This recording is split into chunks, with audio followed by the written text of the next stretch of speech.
कल अखिल भारतीय विद्यार्थी परिषद के कार्यकर्ता संभाग स्तरीय प्रतियोगिताओं में खिलाड़ियों को मिलने वाले खाने में जो निकले हैं कीड़े, उसके विरोध में जब वो ज्ञापन देने पहुंचे और कलेक्टर महोदय के आदेश अनुसार ही कि उन्होंने अपने प्रतिनिधि तहसीलदार महोदय को उक्त स्थान पुलिस लाइन में समापन कार्यक्रम के दौरान भेजा था।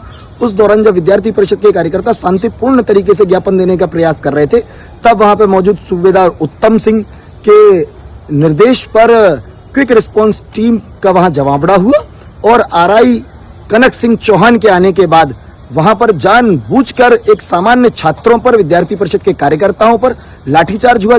जबकि विद्यार्थी परिषद जब ज्ञापन दे रहा था तो उस कार्यक्रम में मंचासीन भारतीय जनता पार्टी की जिलाध्यक्ष सरोज राजपूत थी, केंद्रीय मंत्री डॉक्टर वीरेंद्र कुमार जी के प्रतिनिधि अनुराग वर्मा जी थे, रविंद्र श्रीवास्तव जी थे।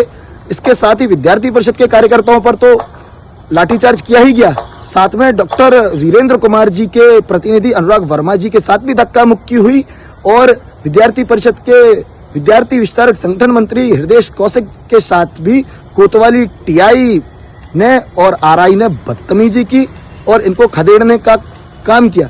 इसके बाद हम सभी एसपी ऑफिस पहुंचे, जहां पर जिले के पुलिस अधीक्षक तो नहीं पहुंचे।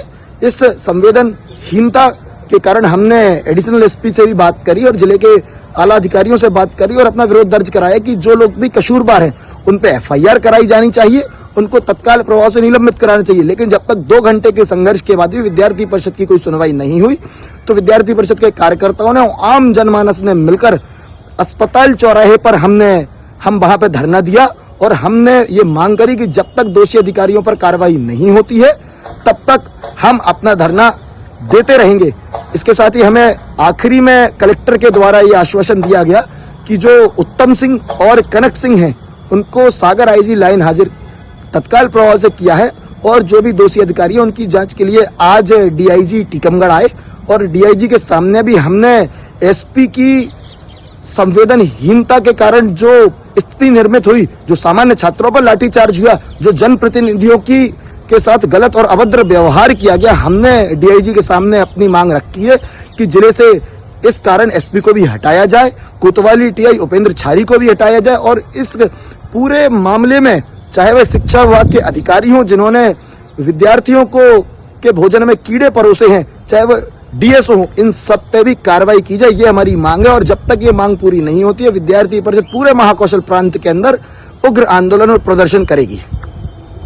कल जो यहाँ घटनाक्रम हुआ है, मुख्यतः संभाग स्तरीय खेल प्रतियोगिता चल रही थी स्कूली स्तर की, उसका समापन समारोह था। उसमें कुछ अव्यवस्थाओं को लेकर के अखिल भारतीय विद्यार्थी परिषद के कुछ प्रतिनिधि और छात्र ज्ञापन देने के लिए वहाँ गए थे और उन्होंने वहाँ नारेबाजी की, कुछ व्यवधान किया। बाद में उनको बताया गया कि तहसीलदार आ रहे हैं और आप ज्ञापन दे दीजिए। इसके बाद मुझे यह ज्ञात हुआ है कि वहाँ चूंकि यह कार्यक्रम पुलिस लाइन में हो रहा था और वो लोग वहाँ पे व्यवधान कर रहे थे, वहाँ पे स्कूली बच्चे थे, छात्र छात्राएं भी थे, तो वहाँ पे जो मौजूद हमारे पुलिस अधिकारी थे उन्होंने उनको वहाँ से बाहर कर दिया कार्यक्रम स्थल से। इस बात को लेकर के उन्होंने यहाँ आकर के अस्पताल चौराहे पे चक्का जाम किया। अखिल भारतीय विद्यार्थी परिषद के साथ साथ बीजेपी पार्टी के भी पदाधिकारी थे।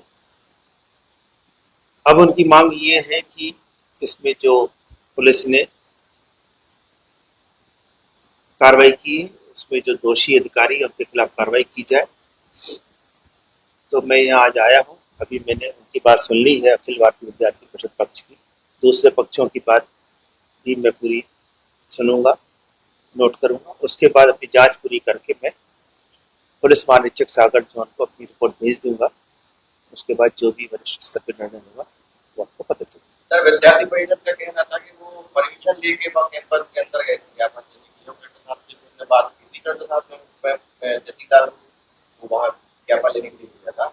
इस दौरान मारपीट और ये लाठीचार्ज नहीं, मैंने आपको बताया ना, क्योंकि वो पुलिस लाइन है, वहां पे व्यवधान कर रहे थे और कार्यक्रम में व्यवधान हो रहा था, इसलिए उनको वहां व्यवधान करने से रोका गया और उनको परिसर से बाहर किया। 4 घंटे चक्का जाम, शहरवासी परेशान, आना जाना टोटल बंद। लोग चक्कर काटते आते जाते थे। इस बारे में क्वेश्चन मार्क नहीं है ये लैंड ऑर्डर। ये बात आपकी ठीक है कि चक्का जाम हुआ, उससे जन सामान्य को परेशानी हुई। इसको मैं अपनी रिपोर्ट में शामिल करूंगा, फिर जैसा निर्णय होगा वैसा कार्रवाई। सर वीडियो में स्पष्ट दिखाई दे रहा है कि जो पुलिसकर्मी जो आरक्षक के छात्रों के साथ सांसद के साथ ही बदसलूकी करती हुई दिखी, तो कहीं ना कहीं पुलिसिंग अच्छी पुलिसिंग पर एक सवाल है। वो वीडियो मैंने अपनी जांच में शामिल कर लिया है और उसको मैं जरूर दूंगा।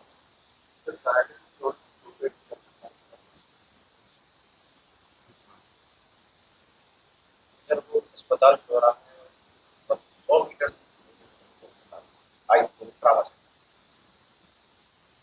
नहीं, ये ठीक है। इस तरह से करने की किसी को भी इजाजत नहीं दी गई थी, न ही उन्होंने इजाजत देके चक्का जाम और धरना प्रदर्शन किया था।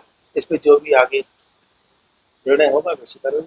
सर पुलिस ने जो वहां पर लाठीचार्ज या जो छात्रों के साथ बदसलूकी की, सर उसके लिए जो वरिष्ठ अधिकारी की ओर से अनुमति दी गई? नहीं समझा मैं क्या कहना चाह रहा हूं। लाठीचार्ज के लिए किससे अनुमति? देखिए, इसमें दोनों ही बातें हैं। पुलिस का भले ही कितना ही छोटा ही कर्मचारी हो या कितना ही बड़ा अधिकारी हो, अगर उसके सामने कोई ऐसी चीज हो रही है जो कानून सम्मत नहीं है या लॉ एंड ऑर्डर के खिलाफ है, तो उसको जरूरी नहीं है कि वो आदेश लेने के बाद ही कार्रवाई करे। वो सुमोटो भी ले सकता है। ये वरिष्ठ अधिकारियों का कर्तव्य है कि उसको बाद में जांच कर करके और इस बात को देखते हैं कि वो कितना सही था कितना गलत था। उसी के लिए आज मैं जांच करने यहाँ आया। सर आए देखा जा रहा है कि जो पुलिसकर्मी हैं वो कहीं ना कहीं छोटी सी भी घटना पे अपना आपा होते हैं, तो कहीं ना कहीं सर उनको उस मेडिएशन और इस तरह की जरूरत नहीं है एजुकेशन। जी बिल्कुल सही कह रहे हैं आप। उसके लिए हम लोग मीडिएशन का भी काम कर रहे हैं और अभी हमने केरल भेज करके बहुत सारे हमारे जो पुलिस महानिदेशक महोदय उन्होंने इस बारे में काफी ध्यान दिया, वो चिंता भी कर रहे हैं इस बात की और ये चल रहा है। Sir police line silent zone होता है, वहाँ पुलिस का असला रखा जाता है। जहाँ पुलिस का असला है, जहाँ पुलिस के हथियार है, उस स्थान पर ऐसे आयुध की अनुमति देना क्या उचित है? ये जिला प्रशासन के स्तर का विषय है, इसमें मैं कुछ नहीं कह पाऊंगा। अब अपने सपनों की पढ़ाई कीजिए अपने ही शहर के पास। सागर शहर से मात्र 12 मिनट की दूरी पर स्थित है ज्ञानवीर विश्वविद्यालय, जहां आपको मिले सुविधाजनक बस सेवा, आधुनिक कैंपस इंफ्रास्ट्रक्चर, अनुभवी शिक्षकगण और एक उज्जवल करियर की गारंटी। यहाँ उपलब्ध है प्रमुख पाठ्यक्रम जैसे management, pharmacy, agriculture, engineering, law, fine arts, hotel management, संगीत और नृत्य, पत्रकारिता और जनसंचार, परफॉर्मिंग आर्ट्स, जनरल कोर्सेज, शारीरिक शिक्षा, योग, पीएचडी सभी विषयों में। नए सत्र के लिए प्रवेश प्रारंभ हो चुके हैं। अधिक जानकारी के लिए संपर्क करें 977 0 522 117 या 977 0 52327।